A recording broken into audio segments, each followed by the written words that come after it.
haystacks of water like I've seen in Arizona during monsoon season. Never thought we would see this in Vermont. In that field right there were cows a moment ago. We're not sure if they made it to higher ground, as they were fenced in where there's only now water.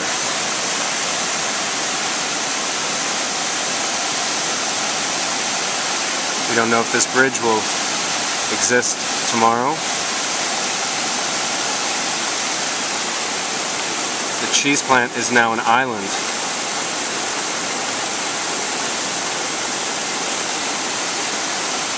Of water. Everywhere. Angry Irene.